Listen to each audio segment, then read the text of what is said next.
Estefania Gutierrez Lazaro. She was 18 years old.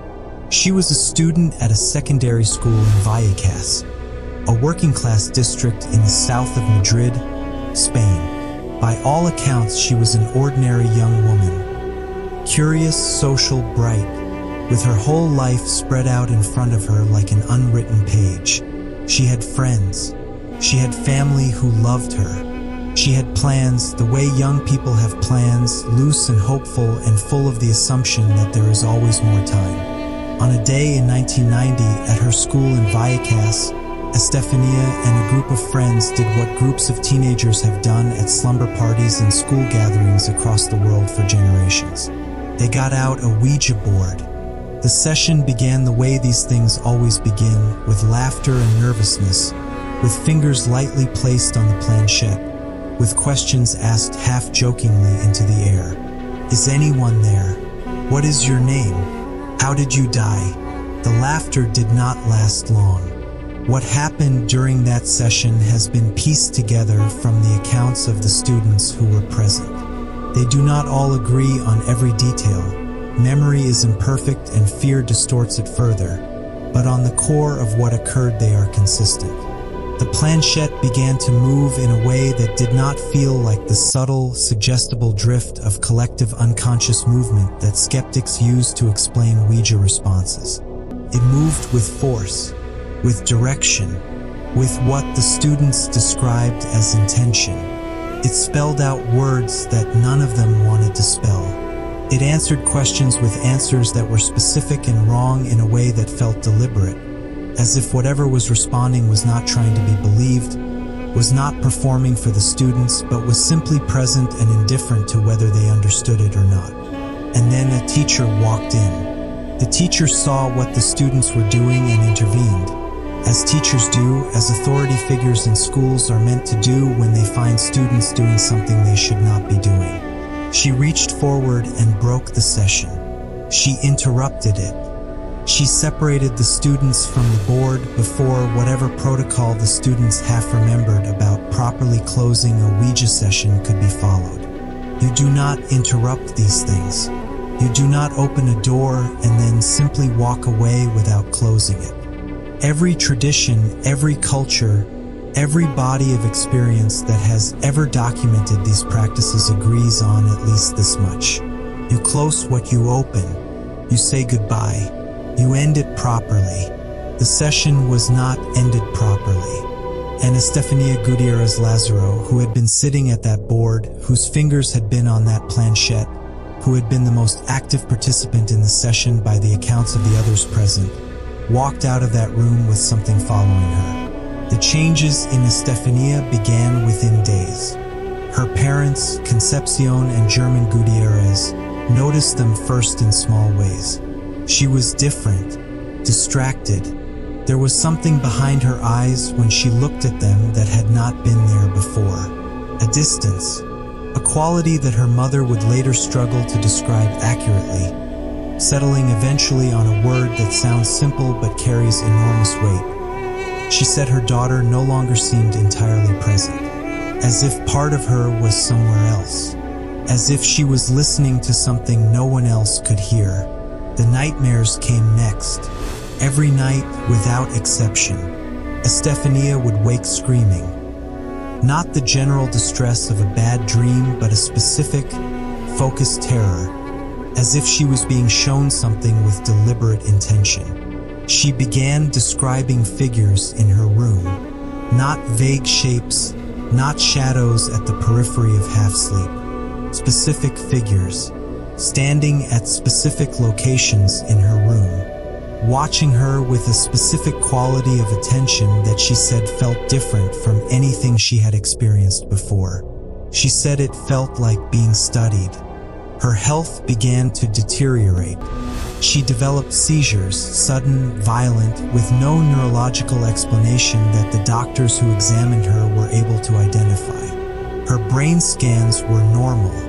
Her neurological function between episodes was normal, and yet the seizures continued. And during the seizures, her family witnessed things that they would spend the rest of their lives trying to find words adequate to describe. During the worst episodes, Estefania's face changed. Her mother, who was present for many of these episodes, described it the way everyone who has witnessed something like this describes it. That the face of the person you love is still there, but something else is using it. Something looking out through your child's eyes that is not your child. Her body moved in ways that should not have been possible. Her voice, during the most severe episodes, dropped to registers that her doctors confirmed were outside the normal range for a young woman her age and size. The school was informed. The parents sought medical help. Every kind of medical help available to an ordinary working-class family in Madrid in 1990. Neurologists, psychiatrists, general practitioners. The results were always the same. Tests normal. No diagnosis. No explanation. No treatment that worked. Estefania continued to deteriorate. She spent the following months in a state of progressive decline that her family watched with the particular helplessness of people who can see what is happening and have no tools to stop it. She grew thinner. She grew weaker. The seizures intensified. The figures she described in her room became more frequent, more aggressive, more present in her waking hours as well as her sleeping ones. Less than a year after that afternoon at school with the Ouija board, Estefania Gutierrez Lazaro died. She was 19 years old. The official cause of death was listed as unknown. Her doctors, the multiple physicians who had examined her across the months of her illness, could not agree on what had killed her. No disease was identified. No organ failure was explained. A young woman in the first year of her adult life, with no prior history of serious illness, died without a diagnosis. Her family buried her, and they tried to grieve, and they tried to return to something resembling ordinary life in the apartment in Vallecas where they had all lived together. But whatever had followed Estefania home from that school, whatever had come through the door that a teacher's interruption had left hanging open, had not left with her. It was still there, and now that Estefania was gone, it turned its attention to what remained. Part 2. After her death. The family's terror. Grief does terrible things to people. It distorts perception, creates patterns where none exist. It makes the mind reach for meaning in coincidence and shadow in ordinary darkness. Anyone who has lost someone they love knows this. Anyone who has sat in a house that used to hold someone and now does not knows how wrong the silence can feel. The Gutierrez family knew all of this. They were not uneducated people. They were not superstitious people in any unusual degree. They were an ordinary Spanish family in an ordinary apartment in a working-class neighborhood, trying to survive the death of their daughter and sister and find their way back to something that felt like living. They told themselves that what had happened to Estefania was a tragedy without explanation. They told themselves that the strange things she had reported in her final months were the products of a mind being destroyed by whatever illness had taken her. They told themselves that grief was making them see things in the dark. And then the things in the dark stopped being things that could be dismissed. It started with sounds. Not the settling of the building sounds or the neighbor through the wall sounds that every apartment dweller in a city learns to live with and ignore. These were different sounds. Sounds that came from specific locations inside the apartment. Sounds that responded, that seemed to change in reaction to the movements and words of the family members present, as if whatever was producing them was aware of being heard. Knocking from inside the walls. From the ceiling of Estefania's old bedroom, which the family had closed and did not use. From the floor of the hallway in the deep hours of the night, objects began to move. Small things at first, items found in different places from where they had been left. Keys, glasses, a book, the kind of thing you dismiss once, twice, 3 times, and then cannot dismiss on the 14th time when you watched with your own eyes something slide across the surface with no one near it. The family began to experience something else as well. Something harder to document than moving objects, but in some ways more disturbing. A pervasive, inescapable atmosphere that all of them described independently and consistently. The apartment felt occupied. Not in the way a home feels occupied when it is full of family, the warm occupied, the lived-in occupied. The other kind, the kind of occupied that makes you want to look over your shoulder, that makes the back of your neck contract when you walk past a certain doorway, that makes you stand in the kitchen at noon on a bright day with sunlight coming through the windows and feel, with absolute physical certainty, that you are not alone in the room. Estefania's younger sister began having experiences in the night. She would wake to sounds in the room. She would see things standing in the dark, figures at the foot of the bed, at the window, at the door.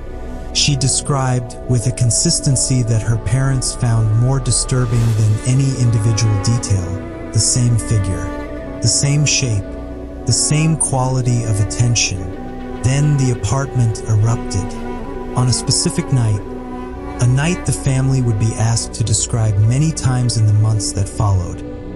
The activity in the apartment crossed from unsettling to terrifying in a single sequence of events that lasted approximately 20 minutes and left the family barricaded in one room waiting for dawn. Doors throughout the apartment slammed open and shut with a violence that shook the walls. Objects did not merely move, they flew, thrown, not slid, launched through the air with force. The family huddled together in the main room, listening to the sounds of their apartment being torn apart by something they could not see, something that seemed to be moving through every room in sequence. And then, in the hallway, in full view of the family members who later gave witness statements about this moment, a dark shape, not a vague impression, not a trick of frightened eyes in a dark space, a shape, a form, standing in the hallway of their apartment looking at them, for a moment that no member of the family has ever been able to estimate accurately. A moment that felt both instantaneous and endless. It was there, and then it was not. The family left the apartment that night. They went to neighbors. They called police. The police came, and what the police found when they entered and searched the apartment, what was documented in the official police report that was filed that night, included something that had no place in any ordinary domestic disturbance report.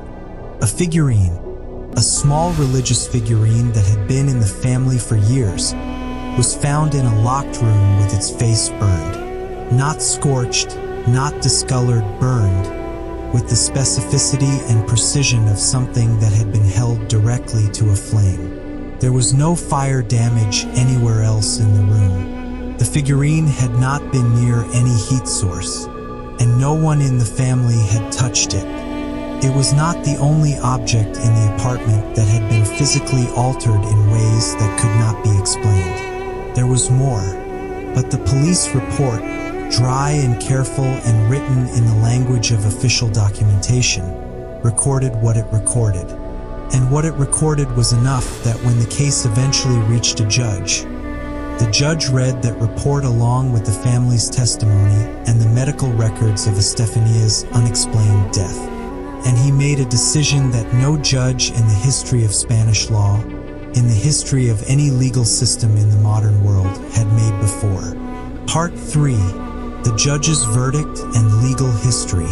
Courts deal in evidence, in facts that can be examined, tested, cross-referenced, and confirmed, in testimony that can be weighed against physical reality, in the kind of truth that can be established through the methodical, adversarial process of legal examination. Courts do not, as a rule, deal in the paranormal. They do not deal in demons or spirits or entities from the unseen world. The legal systems of the modern world were built on Enlightenment principles, on the assumption that the universe operates according to knowable, measurable laws, and that events can always, in principle, be traced back to physical causes and human actions. Judge Jose Antonio Gutierrez Bermejo was a judge of the Vallecas District Court. He was not a man given to imagination or dramatics. He was a legal professional, trained, experienced, measured. His job was to look at the evidence in front of him and reach a conclusion that the evidence could support. He reviewed the complete case of the Gutierrez family. He read the medical records of Estefania, her examinations, her test results, the notes of every physician who had seen her across the months of her decline, the final admission of medical defeat that her death certificate represented.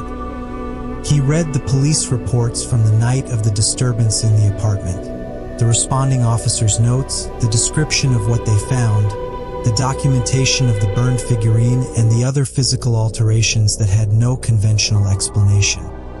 He reviewed the testimony of the family members, consistent, detailed, corroborated where possible, not the testimony of people seeking attention or compensation, but of people who were frightened and wanted to be believed. He thought about all of it, and then he wrote his verdict. In the official records of the Vallecas District Court, in a document that still exists and can still be consulted, Judge Gutierrez Bermejo concluded that the death of Estefania Gutierrez Lazaro could not be attributed to any known medical cause. He concluded that the subsequent events in the Gutierrez family apartment could not be explained by any known physical or psychological cause.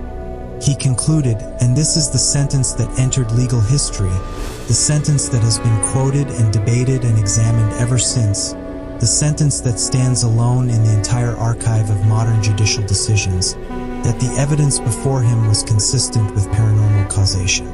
Paranormal causation, written in a legal verdict, signed by a judge, entered into the official record of a court of law.